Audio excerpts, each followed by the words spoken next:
Saya menyaksikan sendiri guru saya Kiai Haji Maimun Zubair, bapak saya mulai cerita orang-orang soleh dulu. Itu bertetangga dengan siapapun nggak masalah. Karena ada orang yang sedang fasik, sedang preman, sedang itu dibahasakan sedang itu nggak ada jaminan kalau berakhir dengan seperti itu. Jadi bagian dari kearifan kiai-kiai berbangsa dan bernegara karena tidak pernah menstigmasi bahwa orang lain itu lebih buruk ketimbang kita.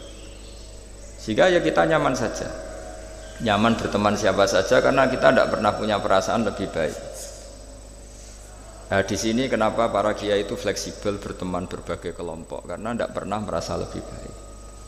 Atau dalam bahasa terkenalnya disebut tawaduk. Jadi ketika orang merasa lebih baik maka akan ada keangkuhan. Keangkuhan ini melahirkan sentimen. Sentimen ini lama-lama menjadikan sosial yang nggak sehat, bisa chaos. Nah dari pelajaran itu akhirnya kita cara bernegara, kita cara bersosialisasi itu ya nyaman-nyaman saja. Karena Allah Ta'ala itu membuat status sebenarnya itu di akhir, disebut husnul khotimah atau su'ul khotimah. Jadi banyak dicerita orang-orang dulu, orang yang nyantri dari awal niat nyantri nggak jadi wali. Sunan Kalijogo yang pertama kenal Sunan Bonang karena ingin garong, karena ingin begal, dalam cerita-cerita yang legendaris itu justru jadi santrinya dan jadi wali. Jadi perkenalan yang awalnya tidak baik berakhir dengan baik. Kadang-kadang perkenalan yang baik berakhir dengan kroni, dengan macam-macam yang tidak baik. Nah dari sekian peristiwa itu akhirnya para ulama menyimpulkan bahwa hanya biyadihi al-amru, hanya Allah yang bisa mengendalikan semua urusan. Sampai-sampai Nabi misalnya kurang berkenan sama namanya Wahsy, karena Wahsy itu pembunuh Sayyid Hamzah, paman yang paling dicintai Rasulullah. Itu mangkelnya Nabi sebagai manusia itu yang mangkel betul. Tapi sama Allah justru Wahsy ini dikasih hidayat, kemudian menjadi Islam dan Islamnya baik sekali. Dan dulu ada sahabat namanya Sa'labah, itu pecinta masjid, sering ibadah. Tapi karena mungkin saking overnya atau gimana dia trauma jadi orang soleh malah jadi orang nggak bener. Cerita-cerita seperti ini tuh memang nggak bisa digeneralisir, untuk curiga sama orang-orang soleh. Tapi saya pastikan cerita seperti ini tuh melahirkan kearifan bahwa manusia itu akan selalu dalam tanda petik ketakutan, dalam kekhawatiran bahwa mereka tidak bisa mengakhiri hidupnya dengan baik. Sehingga di sini melahirkan kearifan, dan dari kearifan itu kita bernegara itu akan baik karena kita tidak mungkin menstigmasi kelompok lain itu sangat buruk atau sangat bahaya atau ancaman, karena kita sama-sama punya kearifan untuk berkawan, bersosialisasi. Dalam kitab-kitab yang saya baca ini karena acara kampus, muhasabah yang sebenarnya itu ya dimulai dari hal-hal seperti ini. Saya sering baca kitab namanya kitab Al-Hikam. Itu beri satu pemikiran besar bahwa yang kita kira baik itu ya orang lain itu. Jadi kiai-kiai kecil itu kan lakunya itu ya di acara-acara kecil itu. Ya kalau kiai besarnya datang pasti ini enggak keduman itu. Jadi acara manakipan kok kiai besar datang, wong jadi lakon itu pendak ada acara gitu saja kok yang besar datang pasti jadi enggak laku itu. Ada acara seminar di SMP kok yang datang rektor Unifek itu kan terus nggak payu yang narasumber kecil-kecil itu. Jadi dibalik datang yang niatnya merakyat justru menutup atau memahjubkan orang-orang yang harusnya jadi aktor di situ. Itu kan ibarat kita bikin toko besar di daerah-daerah tertinggal, niatnya baik supaya daerah itu maju, kebutuhannya terpenuhi. Tapi ini yang retail-retail kecil menjadi terancam. Nah di sini terus ada kearifan dalam kitab hikam yang dijelaskan itu. Manusia itu siapa? Manusia itu orang yang saat baik saja itu ada jeleknya, apalagi saat jelek. Dulu bapak saya sering guyon itu, kalau ada imam masjid istiqomah jadi imam terus, sampai tua jadi imam tuh. Kan seringnya dipuji istiqomah. Tapi kata bapak saya itu, ya gara-gara dia istiqomah itu tidak ada kader, sampai orang lain frustasi jadi imam itu. Jadi di balik istiqomahnya ini sebetulnya memahjubkan sekian kader imam gitu. Karena terus orang lain jadi imam nggak berani gitu. Dan akhirnya nggak ada kaderisasi. Tapi misalnya dia pelin-pelan juga tidak baik. Masa imam kok pelin-pelan kadang hadir kadang enggak. Orang yang terlalu mencintai istri juga gitu. Kalau terlalu harmonis pasti ibunya terancam, saudara-saudara keluarganya terancam, sehingga hubungan sosialnya dengan keluarganya kurang baik. Begitu juga dengan teman-temannya. Tapi kalau agama menyarankan dengan istri tidak mesra juga keliru. Masa menyarankan begitu? Tapi kalau terlalu mesra pasti hak-haknya yang lain terganggu. Nah ini yang disebut muhasabah. Muhasabah itu kata kitab hikam, kita harus mengevaluasi bahkan dalam hal-hal yang tadi, yang baik. Termasuk dalam kitab itu dijelaskan bahkan minta surga saja atau minta neraka itu ya kadang-kadang kurang baik. Bukan karena mintanya yang kurang baik begini.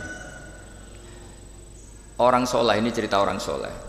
Nanti orang-orang yang soleh itu kalau ketemu Allah itu masih digojlok lah, masih agak-agak disalahkan gitu. Kenapa kamu ibadah terus itu? Gusti karena saya ingin masuk surga gitu. Yang satu ditanya, kenapa kamu ibadah serius? Karena saya takut masuk neraka gitu. Akhirnya Allah ngendikan masyhur itu dalam hadis, laulam akhluk jannatan wala naron alam akun ahlan an uto'a. Lalu andaikan saya tidak bikin surga atau neraka, lalu kamu tidak nyembah saya. Berarti kamu nyembah saya karena saya bikin surga, saya bikin neraka. Andaikan saya tidak bikin surga atau bikin neraka, berarti kamu tidak nyembah saya. Kaget orang soleh ini. Padahal Allah selalu Tuhan meskipun tidak bikin surga dan tidak bikin neraka. Tapi orang bisa baik itu karena dimotivasi ada surga dan neraka. Tapi andaikan kita menyembah Allah karena surga karena neraka, problemnya lalu kalau Allah tidak bikin surga apa neraka, apa kita terus tidak baik, tidak menyembah Allah. Sehingga kalau di Quran itu ada fattakun nar, tapi ada fattakuni ya ulil albab, takutlah kepada saya kalau kamu punya akal. Jadi takutnya bukan kepada tidak masuk surga atau takut masuk neraka, tapi takutnya pada Allah Subhanahu wa ta'ala. Begitu juga hubungan kita dengan istri. Tidak muji istri itu gimana? Kita misalnya ditanya, kenapa kamu mencintai istri kamu? Karena dia cantik, karena dia baik. Sebenarnya kalimat itu bahayanya adalah berarti suatu saat Mas aku nak serayu kira seneng aku. Tapi kebetulan rata-rata istri ini diomongin gitu tuh bangga, karena dipuji cantik. Padahal sebenarnya ini masalah. Kalau mencintai karena cantik, suatu saat pasti tidak cantik. Artinya apa? Apapun pilihan kata kita, sebenarnya ada banyak masalah. Karena tadi menurut kitab hikam, manusia itu siapa? Orang yang saat baik saja itu ada jeleknya. Kalau kamu mencintai seseorang karena dia baik, berarti suatu saat kalau tidak baik kamu tidak cinta. Bukan karena kemanusiaan. Kalau kamu menyembah Allah karena surga, andaikan Allah tidak bikin surga, berarti kamu tidak menyembah Allah. Padahal enggak, kita menyembah Allah meskipun andaikan Allah tidak bikin surga, tidak bikin apa? Neraka. Nah, evaluasi seperti ini itu dibutuhkan muhasabah, karena kita bernegara sampai sebaik ini itu barokahnya ilmu, barokahnya tawadhu. Tawadhu itu tidak pernah menvonis bahwa kelompok lain atau orang lain itu lebih baik ketimbang kita. Saya punya contoh, saya punya santri banyaklah cerita-cerita seperti ini yang tidak pati alim itu. Barokahnya ndak alim itu hidup di daerah-daerah tertinggal. Begitu juga di kampus lah, gara-gara dia tidak kumplot mungkin atau mahasiswa biasa mungkin hidup di daerah-daerah tertinggal. Barokahnya apa? Karena hidup di daerah tertinggal, semuanya dia itu pionir, heroik, bikin masjid sendiri, nyari-nyari tanah sendiri. Ya sudah, akhirnya dia pendiri masjid. Begitu juga anak-anak mahasiswa yang di kampung-kampung tertinggal, mungkin dia mengadakan pipanisasi dari gunung atau apalah, bantu masyarakat, yang semuanya dia serba pionir. Tapi kita yang mungkin elit, beberapa santri yang pinter mungkin karena juara tahfidz atau juara apa, terus diumrohkan ke Mekah, terus kalau ngaji di masjid mungkin jadi disangoni pakai uang kas masjid. Begitu juga kalau kita kumplot mungkin beasiswa dapat dari negara, kita kuliah di Jerman, di Amerika. Nah nanti pertanyaannya ketika di akhirat itu bejo yang santri yang nggak pinter tadi, karena dia statusnya itu pendiri masjid, mengadakan masjid dari tidak ada menjadi ada. Sementara kita yang terhormat kadang-kadang hisabnya berat. Kamu ini kiai kok dapat salam template dari uang masjid. Jadi hubungan kita dengan ibadah itu mendapat, yang santri dapati pinterin memberi. Mahasiswa juga gitu, mahasiswa yang kurang pinter itu hubungannya dengan negara memberi. Ada daerah tertinggal yang dia sebagai pemberinya. Pemberi itu artinya mengatur daerah situ, yang tertinggal punya akses jalan, barokahnya dia, punya mata air, barokahnya dia. Kadang-kadang yang pintar hubungannya dengan negara mendapat. Nah di sini namanya muhasabah. Jadi ya tapi terus kita menyariatkan kalau gitu goblok saja Gus, ya jangan masa goblok disyariatkan gitu. Tapi kalau andekan semuanya pintar tuh ya kacau. Dunia ini ya kacau. Karena hubungannya pasti inginnya mendapat, bukan memberi. Nah, barokahnya hal-hal seperti ini alhamdulillah di Indonesia TV-TV itu juga sering memberi penghormatan kepada orang-orang yang pionir di daerah-daerah tertinggal. Nah, ini penting saya utarakan supaya perasaan kita berbangsa dan bernegara itu jaga empati sama yang lain, jaga kehormatan, jaga. Saya sebagai kiai itu ya kadang-kadang itu nangis ya di depan Allah. Orang-orang yang dulu pekerja nyari uang ya, memang ya nyari uang. Tapi barokahnya punya iman sedikit atau mungkin imannya ya biasa saja, kerja di Korea bikin komunitas masjid. Mahasiswa yang di Jerman, di Amerika juga punya komunitas bikin masjid. Padahal kan di kampungnya itu mungkin orang yang sering ngerasani kiainya. Kadang kurang cocok atau masjidnya kurang gimana. Jadi kalau di daerah yang Islamnya sudah sehat itu agak-agak komplain, kerannya buntu saja sudah geger. Tapi dia ketika di daerah nggak ada masjid berikhtiar untuk bikin masjid. Jadi komunitas kesolehan itu kadang-kadang kemapanan kalau terlalu lama itu hanya melahirkan orang ingin komplain. Tapi yang tidak mapan sama sekali malah melahirkan orang itu heroik. Ketika negara ini sehat, mungkin orang malah menuntut negara. Padahal sebelum berbentuk negara, orang semuanya ingin memberikan hartanya, bahkan nyawanya untuk memerdekakan Indonesia. Nah, sehingga pesan saya sama Universitas Veteran bahwa ketika kita mapan pun itu dengan asumsi tidak mapan, sehingga hubungan kita dengan institusi, dengan yayasan, dengan pesantren, dengan yang kita pimpin itu hubungan heroik, bukan hubungan mendapat. Saya termasuk orang yang sering dimintai nasihat-nasihat. Banyak rektor, banyak pejabat, juga banyak kawan kiai. Saya itu terobati itu yaitu semuanya kita, termasuk setelah mapan itu usahakan hubungan itu hubungan heroik. Sehingga inginnya memberi. Nah, di sini disebut wa mimma razaqnahum yunfikun. Orang baik itu siapa? Orang yang hubungannya itu ingin memberi, bukan ingin mendapat. Sehingga Rasulullah berkali-kali ngendikan al-yadul ulya khairun minal yadis sufla. Di mana-mana itu tangan memberi lebih baik dibanding tangan meminta. Nah, sekarang kenapa banyak problem di beberapa negara? Karena ketika orang terus pinter atau pinter lah, saya tidak perlu nyebut terjadi apa. Hubungannya itu kalau sudah pinter jadi dosen elit harus dapat berapa, kalau kiai elit harus dapat berapa. Nah, itu kalau semuanya ingin mendapat, ini negara bisa pusing. Yang guru besar ingin dapat banyak karena guru besar, kiai besar karena kiai besar. Yang miskin juga ingin mendapat karena miskinnya. Nah, kalau semua orang yang pinter, yang bodoh, setengah pinter, setengah bodoh hubungannya dengan negara ingin mendapat, ini negara bisa keteter.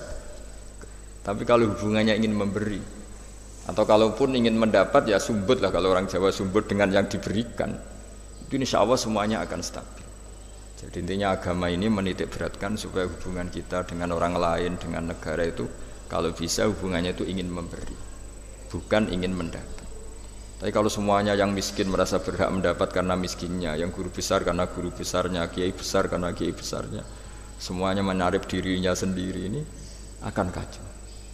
Nah, dulu zaman pra kemerdekaan atau kalau dalam Islam pra kemenangan, itu semua sahabat, semua saudara kita kalau dalam pra kemerdekaan ya semua orang Indonesia hubungannya sama negara itu inginnya memberi, sehingga negara ini bisa berdiri, bisa merdeka ketika sebelum ada institusi, belum ada tata struktur negara. Sementara negara sesehat apapun kalau hubungan masyarakatnya ingin mendapat itu berat. Nah, di sini heroiknya para leluhur kita bahwa mereka bisa melewati masa-masa sulit karena dengan mental ingin memberi. Ya memberi apa saja, entah pikirannya, entah keuangannya, bahkan kalau dulu nyawanya. Jadi ini yang saya titik beratkan. Sebelum saya tutup, saya ingin cerita ya tentang saya jelaskan. Jadi dulu perasaannya orang meskipun sesoleh apapun sebaik apapun perasaannya itu ada saja salahnya. Sehingga kalau dalam makalah paling terkenal yang didawuhkan Rabi Adawiyah itu wastighfaruna yahtaju ilal sudah minta maaf sama Allah saja. Sebetulnya dalam minta maaf ini juga butuh istighfar lagi. Karena orang minta maaf itu kadang-kadang ya ingin mendapat yang lebih. Ada orang punya utang itu tanggungan sama istrinya karena sering masalah itu. Itu minta maaf itu ya supaya bisa utang lagi. Jadi gayanya minta maaf tapi supaya bisa utang lagi. Mungkin kita kalau punya utang sama orang lain gayanya minta maaf tapi supaya punya akses utang lagi. Itu namanya minta maaf tapi ada masalah. Nah jangan-jangan istighfar kita sama Allah juga gitu. Istighfar sama Allah tapi minta dimaklumi kalau salah lagi. Nah di sini karena masih ada tercampur mental seperti ini kata Rabi Adawiyah wastighfaruna yahtaju ila istighfar. Ketika kita istighfar itu masih butuh istighfar yang lain. Nah dalam kebaikan juga gitu. Ketika kita baik jadi orang soleh, ternyata bawaan kita ingin dihormati. Dulu sebelum kita soleh itu ya kalau di majelis di belakang nggak tersinggung, nggak diperlakukan khusus nggak tersinggung. Tapi setelah kita soleh, setelah kita kiai, setelah kita dosen, setelah kita rektor, kalau nggak duduk di depan tuh kayak nggak diregani. Itu ya termasuk mental-mental yang kurang baik kalau dalam ilmu tasawuf. Justru setelah kita terpelajar, malah permintaannya aneh-aneh. Padahal agama ini hanya mengajarkan wa ma umiru illa liya'budu wa mukhlishina lahuddin. Agama ini hanya mengajarkan kalau ingin jadi orang soleh yang ikhlas. Kalau ingin jadi dosen yang ikhlas. Kalau ingin jadi guru ya guru yang ikhlas. Karena biaya ndak ikhlas itu mahal sekali.